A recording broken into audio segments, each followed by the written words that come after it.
오늘 하나님의 말씀 마가복음 10장 43절에서 45절의 말씀입니다. 제가 봉독해 드리겠습니다.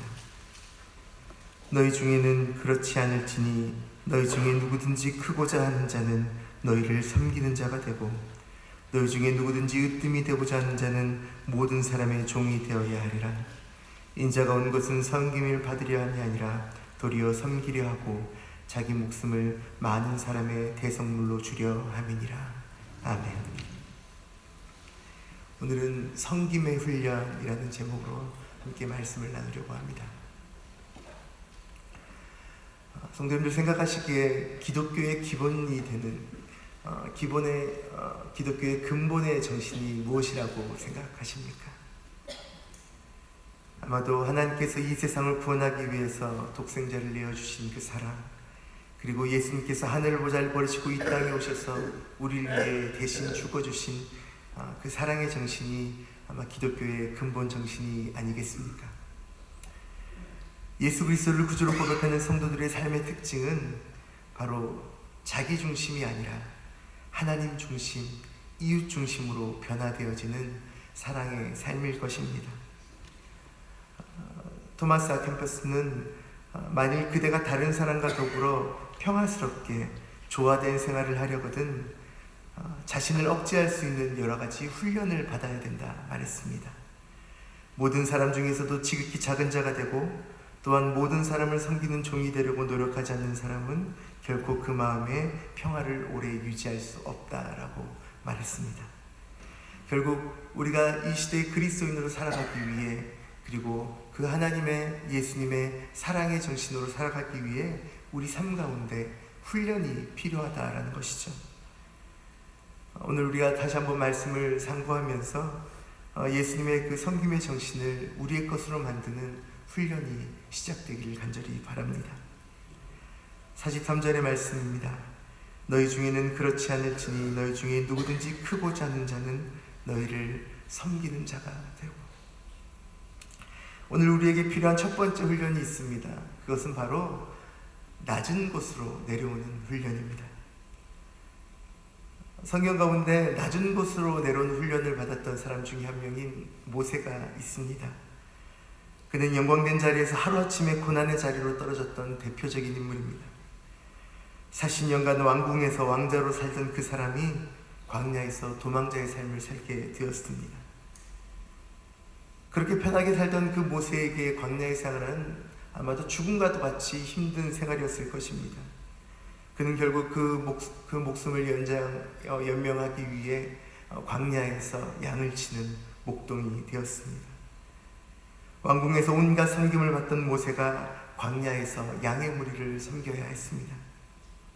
아마도 이 훈련을 통해 민족의 해방의 대업을 이룬 그 모세를 키우시고 또한 준비시키시는 하나님의 계획이 아니었을까 생각해 보게 됩니다. 하나님께서는 채찍과 주먹으로 다스리는 애굽의 통치 방식이 아니라 사랑과 섬김으로 통치하는 하나님의 방식, 하늘의 방식을 모세에게 가르치셨다는 것입니다. 오늘 우리가 읽었던 이 마가복음의 말씀은 예수님의 공생애가 거의 끝나갈 무렵의 이야기입니다. 예수님께 3년 동안 배웠던 제자들이 하는 말과 그들의 태도는 예수님이 생각하시고 가르치셨던 것들과 완전히 달랐습니다. 예수님은 고난의 잔을 마실 것들을 말씀하시고 이 세상을 섬길 것들을 얘기하고 계신데 제자들은 영광의 면류관을 구하고 있습니다. 예수님의 제자들이 예수님을 그리스도를 믿고 따르는 것까지는 참 좋았습니다. 그런데 마치 그들은 예수님이 로마를 물리치고 그 땅의 왕이 되셔서 세상을 통치할 그런 힘의 메시아로 생각했던 것, 이것은 바로 하나님의 초점에서 벗어나 있는 것이었습니다. 우리가 찾을 자리는 높은 자리가 아닙니다. 우리가 찾을 자리는 힘의 자리가 아닙니다. 우리가 찾을 자리는 영광의 자리가 아닙니다. 오직 섬기고 기도하기 위해 무릎을 꿇는 그런 자리, 자신의 죄와 이 나라, 이 민족의 죄를 위해 눈물을 흘리는, 그리고 그들을 위해 무너진 것을 막아서고 중보하는 상한 마음과 깨어진 심장이 우리의 자리일 것입니다. 우리 주님은 하늘의 영광을 버리시고 이 땅에 가장 힘없는 고난의 자리로 내려오신 분이십니다. 우리가 이 마음을 품을 수 있기를 바랍니다. 영광에서 고난의 자리로 내려오는 섬김의 훈련이 우리 삶 가운데 있기를 간절히 기도합니다. 두 번째, 우리에게 필요한 훈련이 있습니다. 그것은 바로 남과 나를 비교하지 않는 훈련입니다. 여러분, 신앙이 무엇이라고 생각하십니까? 아마도 그 무엇과도 바꿀 수 없는 가치가 아니겠습니까? 그러하기에 우리가 신앙 때문에 우리의 목숨을 내어놓을 수 있다라는 것입니다. 그런데 우리가 이런 자리에 가기까지 우리에게 가장 필요한 것은 다른 사람과 나를 비교하는 것입니다. 우리가 그렇게 다른 것들과 우리의 삶을 계속 비교하기 시작한다면 우린 이 세상을 살아가면서 일어나는 그 모든 일들 하나에 어떤 일이 하나가 일어나면 그것에 기뻐하고 하나가 싫으면 그것 때문에 슬퍼하는 그런 삶을 살게 됩니다. 주변에 일어나는 것 때문에, 주변에 있는 사람 때문에 우리의 마음이 요동칠 수밖에 없다는 것이죠. 예수님의 제자들이 그랬습니다. 야고보와 요한이 예수님께 자리를 청탁합니다. 우리가 당신의 좌우에 앉게 해달라고 그렇게 청탁하는 거죠. 그러자 그것을 난 다른 10명의 제자들이 그들에게 쌍심지를 켜고 달려들기 시작합니다.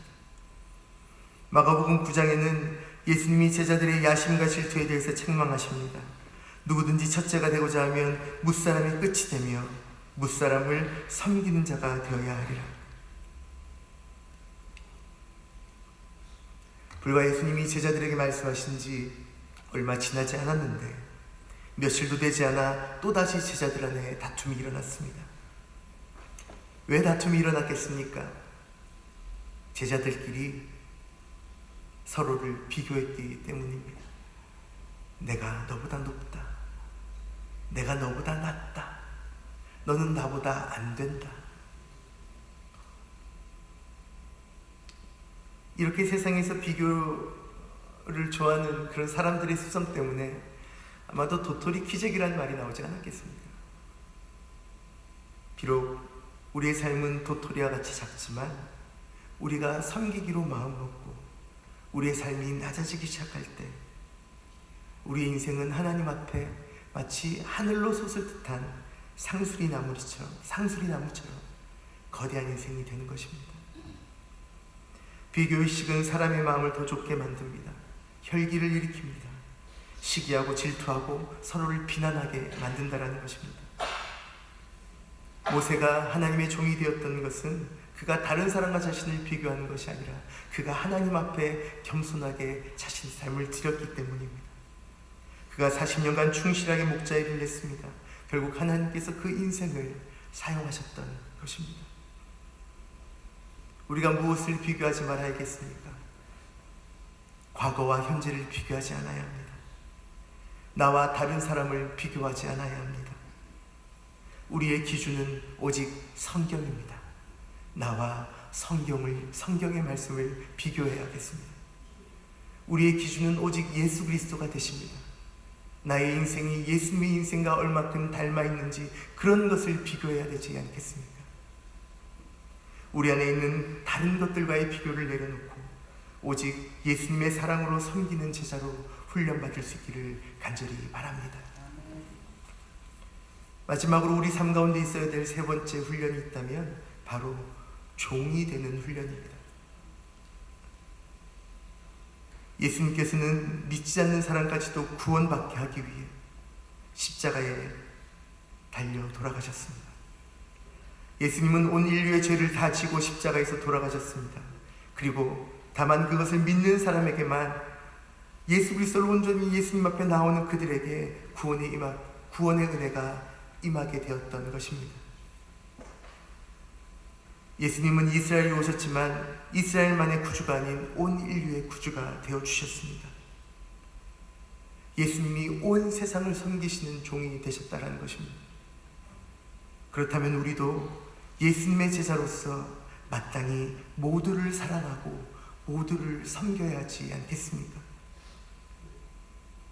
그러하기 위해서 우리는 하나님과 다른 이웃들을 우리보다 높게 그들을 섬기고 그들보다 낮은 자리로 들어가야 하겠습니다. 우리는 세상 사람들보다 품이 넓어야 합니다. 왜냐? 하늘을 두루마리 삼고 바다를 먹물 삼아도 기록할 수 없는 하나님의 사랑을 받은 그런 사람들이 저희들 아닙니까? 바다 같은 하나님의 그 사랑, 그 거대한 사랑 앞에 마치 흐르는 시냇물같이 좁은 그런 마음을 우리가 가지고 산다면 얼마나 부끄러운 일 아니겠습니까? 적어도 강물은 돼야 되지 않겠습니까? 모든 사람을 섬기는 종이 되기 위해 자기를 부인하고 이웃을 위해 자신이 죽어야 한다는 것입니다. 하나님은 우리에게 작은 자를 섬겨달라 부탁하십니다. 모든 사람의 종이 되어달라 말씀하십니다. 내가 그렇게 했으니 너희도 그렇게 되기를 바란다 말씀하신다는 것입니다. 이 세상의 주인은 오직 하나님뿐입니다. 우리는 모두 하나님의 종들입니다. 예수님처럼 모든 사람이 종이 되어 섬김으로 오직 하늘에서 크게 쓰임받는 우리 한 명 한 명이 되기를 간절히 바랍니다. 우리 마음의 평안은 겸손으로부터 시작됩니다. 그런데 겸손은 생각만 한다고 얻어지는 것이 아니라는 것이죠. 오직 훈련을 통해 가능합니다. 나의 뜻을 이루겠다 생각하는 것 아니라 하나님의 뜻을 이루겠다 결심하고 살아가야 하겠습니다. 낮은 자리로 내려오십시오. 남과 자신을 비교하지 마십시오. 오직 하나님의 말씀 앞에 그리고 예수님의 삶 앞에 다른 것 아니라 하나님의 종, 이 세상의 종이 되기로 우리가 결심해야 하겠습니다. 이런 훈련으로 우리의 삶 속에 오직 하나님의 형통이, 하나님의 뜻이 이루어지기를 간절히 기도하겠습니다. 우리 함께 이 마음으로 오늘의 말씀을 기억하시며 기도하며 나가십시다. 하나님, 우리가 하나님 앞에 더욱더 섬기는 낮은 자가 되도록 낮은 자리로 내려와 훈련을 받고 또한 주의 종이 되는 훈련을 받을 수 있도록 하나님 나의 삶을 인도해달라고 기도해 주십시오. 또한 슬픔을 당한 가족들을 위해 또한 우리 사랑하는 제주영락교회를 위해 함께 기도하며 나가십시다. 하나님 아버지, 이 새벽에 주님 우리에게 말씀하시고 우리로 다시 한번 하나님의 말씀 앞에 우리 인생을 돌아보게 하시니 참으로 감사합니다. 주여, 우리의 삶을 주 앞에 드리오니 주여 우리를 훈련시키시옵소서. 주여, 우리로 낮은 자리로 내려오게 인도하여 주시옵소서. 우리가 주님 이 세상의 다른 것과 나를 비교하는 것 아니라 오직 하나님의 말씀 앞에 나의 삶을 회개하며 주님 오직 예수 그리스도의 삶을 바라보며 주님의 뒤를 따라갈 수 있도록 주여 우리의 삶을 훈련시키시고 인도하여 주시옵소서. 주님이 온 세상을 섬기시는 것처럼 주님 저희 또한 오직 하나님만 섬기며 온 세상을 사랑하며 하루하루를 살아갈 수 있도록 주여 우리 마음 가운데 하나님의 겸손함을, 하나님의 그 은혜를 충만하게 채워 주시옵소서. 주님이 사랑하신 이 제주영락교회가 주님 다른 것에 으뜸되는 것보다 오직 하나님을 우리 인생의 으뜸으로 삼고 오직 하나님의 뒤를 따라가며 이 세상 가운데 주님의 빛을 비추어내는 영광스러운 교회가 되어줄 수 있도록 주여 인도하여 주시고 이를 위해 수고하신 모든 항존직과 또한 모든 성도들 가운데 하나님의 은혜를 베풀어 주사 우리가 오직 주님의 모습을 드러내는 겸손의 종의 삶을 살아갈 수 있도록 주여 이 교회를 인도하여 주시옵소서. 주님 이 새벽에 주님을 찬송한 우리 봉사부 또한 영락동산위원회를 축복하여 주시고 주님 이들의 모든 섬김 가운데 주님 그들의 찬송처럼 오직 주님의 뒤를 따라가며 주님만 바라보는 놀라운 은혜의 삶이 가득하도록 주여 충만하게 하시고 주님이 친히 인도하여 주시옵소서. 주님 이 시간 우리가 오직 주님만을 바라보기 원하고 주님만을 듣기 원하고 주님만을 따라가길 간절히 소원하오니 주님, 우리가 이 새벽에 잠시 모여서 우리 삶의 자리가 흩어지지만 주님, 우리 삶의 자리 가운데 영원히 함께하여 주시고 우리의 모든 인생을 주님의 말씀으로, 주님의 길로, 주님의 빛으로 인도하여 주시옵소서. 주님, 이 모든 것들을 주님께 맡겨드리며 예수 그리스도의 이름으로 기도드렸습니다.